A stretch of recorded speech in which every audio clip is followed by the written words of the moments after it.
Hey, what's going on, guys? This is kiodiekin. So I've been putting this project off for quite some time, but I finally decided to go ahead and do it since we have the Raspberry Pi 5 out, and we're going to be doing some more comparison tests, primarily between PlayStation 2 emulation on the Orange Pi 5 and the Raspberry Pi 5. If you guys haven't seen any of my posts and follow some of my other social media networks, we do have the Supreme team has enabled PlayStation 2 emulation and Vulkan drivers to work within RetroPie and also on the Raspberry Pi 4. So I'll be working on that here in the next couple of days. So in the meantime, I wanted to lower the temps on my Orange Pi 5. Typically, the only thing that pushes this thing to the full limits is PlayStation 2 emulation using Asterisk. And Asterisk uses 4 big cores for emulation on the PlayStation 2, which is the 4 bigger cores clocked at 2.4 gigahertz. Haven't had a chance to use that on the Raspberry Pi 5, but we will have a comparison test side by side with that. So in the meantime, I wanted to see if I could potentially lower the temps. Typically I get about 61, 62 degrees Celsius on this single board computer running PlayStation 2 emulation. Nothing else has ever pushed it to that far extent. I know when I do play PlayStation 2, it goes up to 62. Usually, sometimes it can stay around 51 if I'm playing some mediocre games, but after about a good hour, 2 hours of gameplay, it says 62 degrees Fahrenheit. Idle, I'm somewhere between 38 to about low 40s on idle. So I think this will work. It should work. We have this fan and heatsink on here. It also has some thermal pads, but we're going to add some of this. I use this for my regular PC mods when I install a new chip.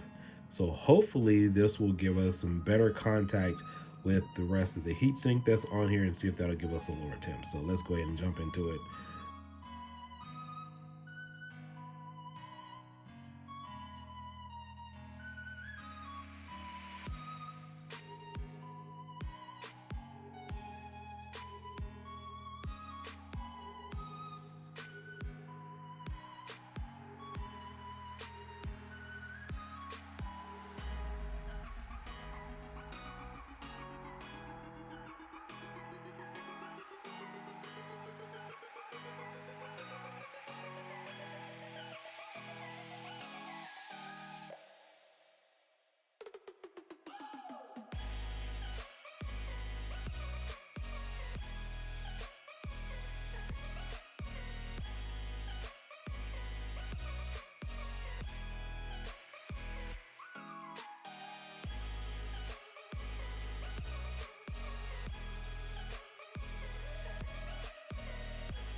Which is one. Here, I'll show you guys.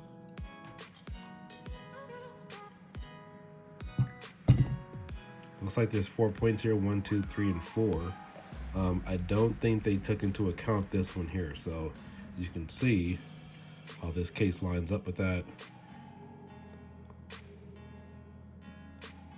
Not all the major contacts are getting ample supply. So we're going to apply a little bit of thermal paste to each one, and hopefully that reduces the heat. So that way it creates a bigger spread.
All right, so we got a little bit more applied here. I wanted to make sure I put on good enough because I do not want to disassemble this case ever again for any particular reason.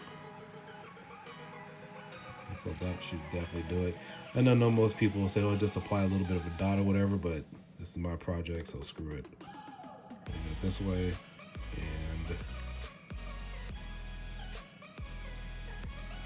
make sure we get a lot of contact on here.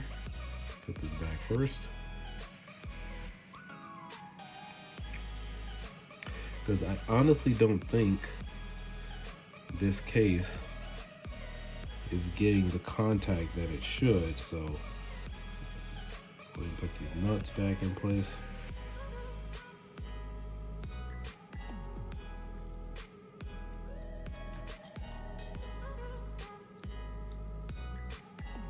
You know what? I'm starting to think that some of these nuts here, I want to see something. Because if those bolts are preventing me from getting, you know what? I think it is.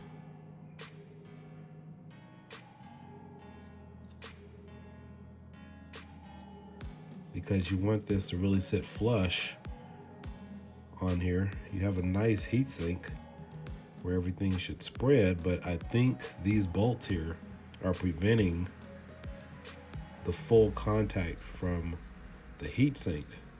So that could be a problem, because as I'm squeezing down right now, that's pretty much as far as I can go, even without those bolts sitting there, as you can see right there. So they typically squeeze in there. So, I mean, obviously I'm going to put them back on there. This doesn't go down as far as it should, but we'll have to do. So let's go ahead and get this thing fully assembled, and we'll be back up in action. All right, so now we're back on the Orange Pi 5, and we are going to log into Terminal. We're going to use Time Crisis 2 again. It's one of the games that I really love to use here on the Orange Pi 5 to just kind of build up a baseline. And as you can see, we just turned it on. It's only been on for about approximately 4 minutes, and our temps are at around 36 degrees Celsius. So that is our current mark here. So we're going to get into some gameplay here with Time Crisis 2. And again, I love Time Crisis 2 because it's one of the games that I've been really able to run successfully.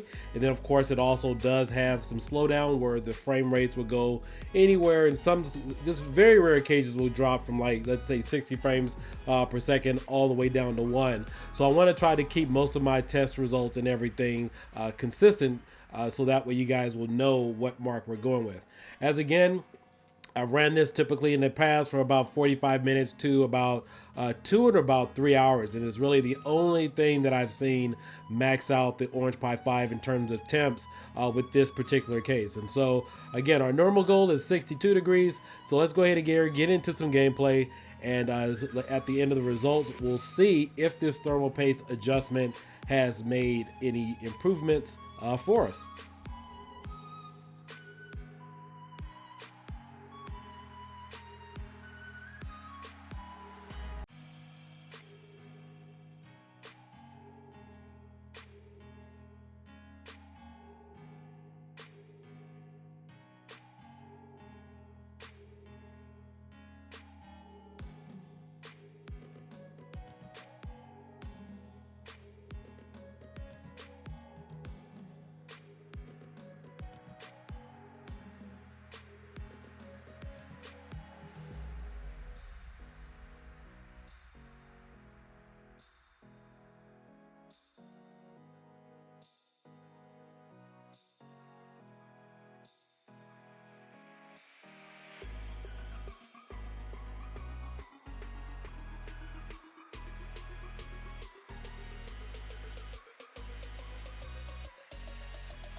All right, so now it's about 45 minutes later, and let's go ahead and check our temps. We're going to go ahead and log out of the emulator. We're going to do a little reboot, and then we're just going to go right back to terminal and check our temp results as to where we are here on the Orange Pi 5. All right, as soon as we log back in, you can see our Celsius is at 54 degrees Celsius. Now the highest, I did let it go a little bit longer. This was roughly after about 45 minutes. Took my dog out for a little bit of a walk, and I also ran some additional bench tests here on the Orange Pi 5, and the temps maxed out at 56 degrees Celsius. It's definitely a great effort. I'm glad I did decide to go ahead and add some thermal paste to this. So as you can see, the thermal paste did add some significant value to the Orange Pi 5. The other problem I have with this case, I've noticed, is it sits up quite a bit high. So not all of the thermal pads are making contact with the actual heat sink of the case, and so that could also be an issue as to why some of it's not getting effective cooler. It feels a little bit lower or has some additional thermal pads for some of the hotter temps or hotter spots on the board. I definitely think the temps will come down a little bit lower. Now again, I am aware that the thermal throttle is roughly about 80 degrees Celsius, but again, if I played this for 40 minutes, maybe, not 40 minutes, but after maybe 4 hours, 5 hours, or maybe played something a little bit more demanding, I don't want to take that chance, considering I was at about 62. So as you can see, it did have a 7-degree drop on this by adding thermal paste. So again, hope you guys like this video. I know a lot of people typically now are adding thermal paste to their single board computers. This was the first time I've actually done something like this, because I've typically been trusting in a lot of the